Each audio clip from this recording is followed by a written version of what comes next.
you're still want to win every game you're going out into. It's still a tough loss at the end of the day, but when looking at what you guys are trying to achieve at the end of the year, what you guys are trying to chase, a non-conference game like this doesn't really ultimately mean much. So how is that any different trying to get over a loss like this? Just what's the kind of the vibes in the locker room after a game like this?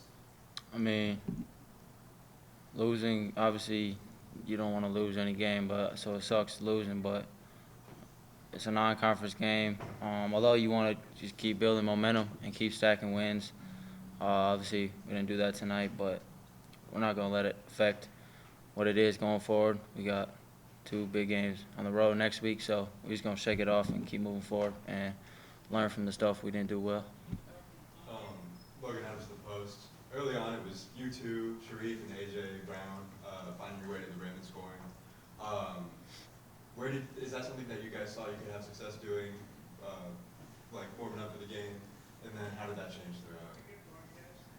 I kind of say it probably was just the flow of the game, like when the game started and you see a couple buckets fall, and so you gain more confidence. And so I feel like we did a good job of that, but it probably didn't really translate to the second half, so we just got to do better with that next time.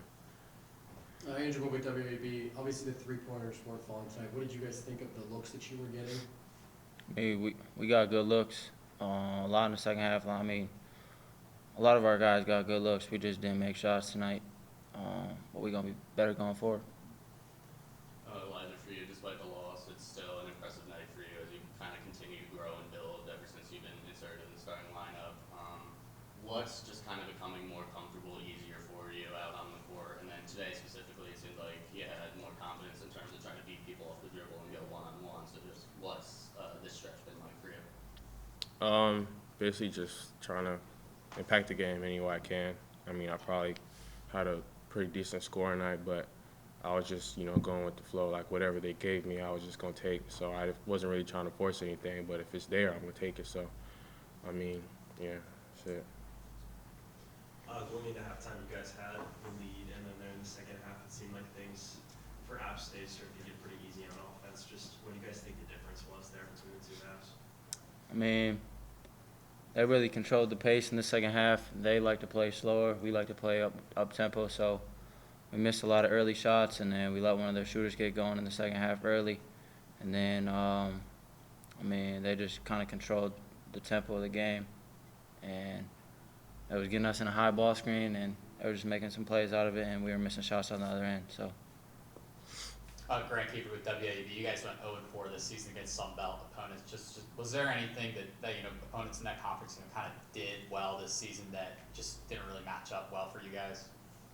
I guess they just played better. They made shots. We didn't make shots in all the losses against the Sun Belt. So, I mean, credit to them. We really can't, do anything about it now. We just got to keep going and worry about the MAC. In the second half, there was the scoring drought. I think it was about 7 minutes long. Just what was not working offensively for you guys that was in the first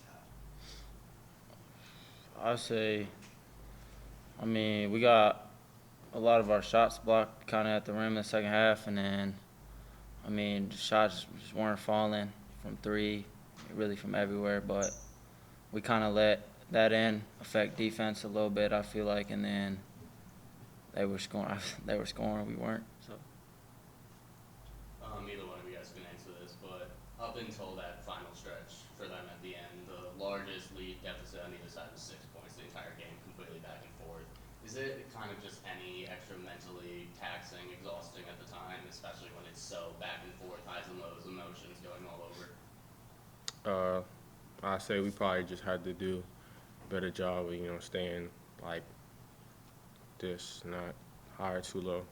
But, they hit shots, they went on their run, and we just didn't respond well. Like, they punched us in the mouth before we punched them, so they got it.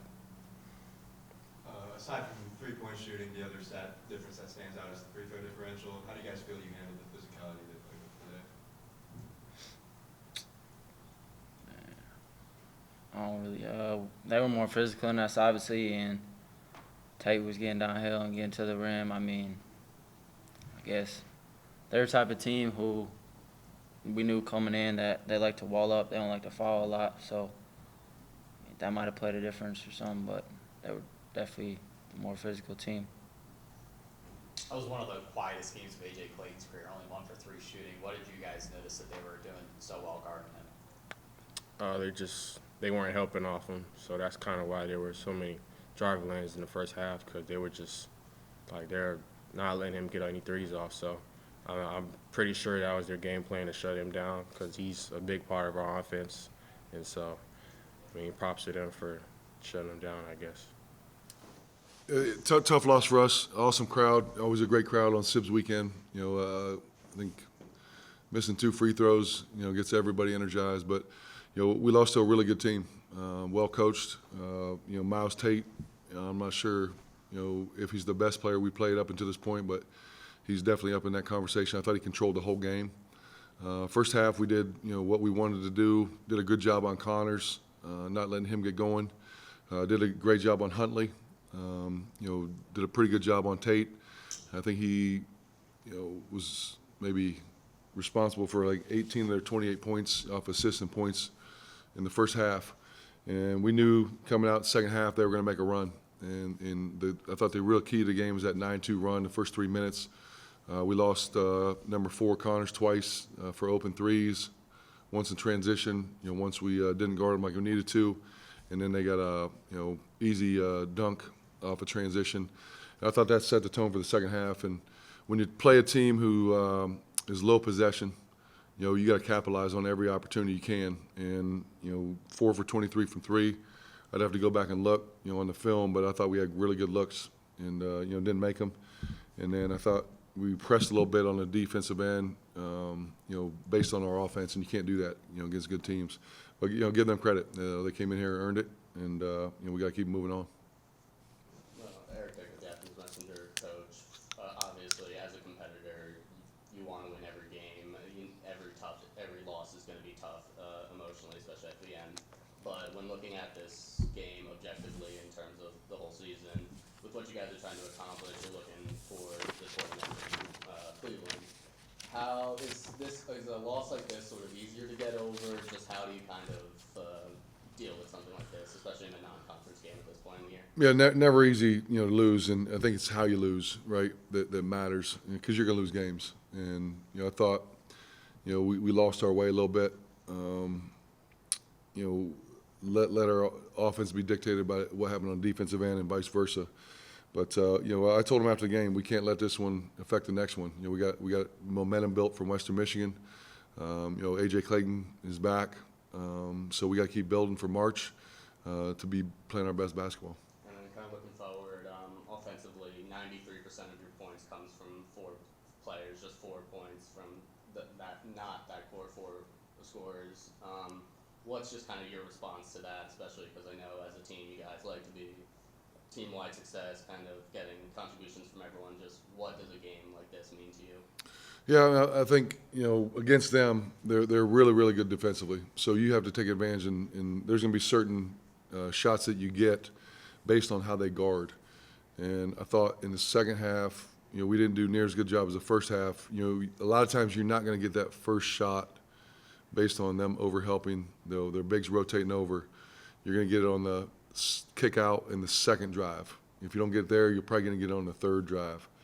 And, there were a few times we drove in there and, give those guys credit. They had 4 block shots. It seemed like they had about 10 in the second half, and you got to make adjustments, when they're doing that. Andrew Bobby at WAB, the 2 bigs, Clayton and Searles, only had 4 points total. Just specifically on the bigs, what did App State do so well to not let them really get anything? Well, I think it's the biggest front line I think we played all year. Even Memphis, those guys are big in there, and on the perimeter they weren't leaving Clayton, and that's why we were able to get those drives early. I thought they did a good job staying with him, and he did a good job setting screens. But in those situations, we as a staff, myself, most importantly, we got to find a way to get him shots and get him going. Bobby Keegan with the Post. After that Appalachian State run to start the second half, just what did you think about your players' kind of motivation and confidence kind of down the stretch? Yeah, coming out like we talked about, we had to deliver the first blow, and we didn't do it. They did, and they're very opportunistic transition wise. And we come down, we miss a three. I think we turned the ball over, and Sharif missed 2 shots right in the paint. Three good looks. And those go, it's a different story. But we miss a shot in the paint, and then we don't get matched up in transition. Boom, wide open three. We turn the ball over, they come down. We don't guard 4 like we should. Bang 3. And then another transition off a miss. They threw the ball up from maybe 35 feet, lobbed it in for a dunk. And those are things you can control from an effort standpoint that we should have done a lot better job of. But we came back. We were still in a tie game, and like I said, there's certain moments where when you get those shots, you got to make them.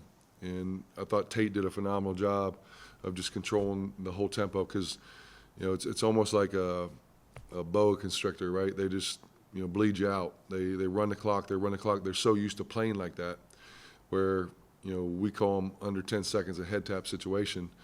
First half they had, I think, 14 situations, and they got 19 points off of them. And second half, he just made big plays when there's 5, 6, 7 seconds on the shot clock. So when you exert that much energy, for 23 seconds, you really got to lock in those last 6, 7, and we didn't do it. I've been told that last extended run from them at the end of the game, it was the largest deficit lead at any point for either side was 6 points. Just especially in such a back and forth game, 10 ties, 6 lead changes. Do you think that's any more mentally exhausting, taxing in the game, and do you think that had an impact kind of at the run on the team at the end? Yeah, normally in these situations we've been scrapping, fighting, clawing, and tonight we didn't. And I think it was a 6-point game with about 11-13 to go, and they made their run right there. But like I said, when you play a really good team, you got to capitalize on the moments you get. So as an individual, it's deflating when you're missing those threes, but as a coach, you're like preaching positivity, stay together, next play, next shot. And, it's kind of human nature to do that. And, that's where we got to get better at. Greg Kiefer, WAB, I kind of asked you about it on Tuesday about the Sun Belt and not having success against them this year. And App State reminded me a lot of Texas State in the way they play and the tempo. Just when that happens, when the second half they bring you down to their pace, just how tough is that to go up against a team when you know that you want to run and go? Yeah, I mean, you can sit there and say you want to control the tempo as much as you want, but when they're so used to playing like that, it's hard to get them into an up and down game. You saw their coach over there how many times, like, whoa, whoa, whoa, whoa, whoa. And we tried to trap some ball screens late there. They capitalized on those. And for us, it's like, if you play in those low possession games, every possession is going to matter. The turnovers, the 50-50 balls, the open shots. You got to capitalize on them when you do it. And I've seen most of their team play in the league. I think they're the best team in that league. They got great pieces. They're big inside. They do a great job complementing each other. On the perimeter, they got some glue guys. And like I said, Tate is one of the best players we played all year long. During the drought in the second half, was there anything aside from missing good looks that you thought your offense wasn't doing well? Yeah, without watching the film, I think we try to get it on the first action. Like I said, when you get in there, you can get in there. It's great. But now the way they play defense, they converge on you with 2-3 guys. So if the shots are going, like first half we were finishing those, right? That's great. But now second half, if you go in there, you got to make adjustments of kicking the ball out, have them fly out, put them in a long closeout, drive it again, get them in a scramble situation. And I didn't think we did that enough in the second half like we did in the first. Elijah Elliott had 14 tonight. I think that's a career high. Just what did you think about his performance tonight and how he's come into the role that he's in right now on the team? Yeah, he's been working hard. He stays extra, he comes in early, gets shots up, to go 2 for 2 from 3. He got the ball into the paint early, in the first half, in the middle of the first half. Did a good job of creating our offense for us. And, it was good to see him have that type of game. And kind of adding on to that, I noticed particularly in that first half there, Elijah had a few more kind of attempts at beating someone one-on-one off the dribble, kind of taking it himself and getting into the paint. Ever since kind of his introduction to the starting lineup, have you seen sort of an evolution in his confidence, what he's trying to do more than just being the athletic guy, just trying to make any play possible? Yeah, definitely. And, the more minutes you're going to get, the more experience you have, you're going to feel more comfortable. And, when you know, like I said, he works hard. You know, he shoots extra all the time. You know, gives us a different dynamic, like we've talked about athletically. And, you know, the more you play, the more confident you get, the more confident, you know, you'll be able to do some more things.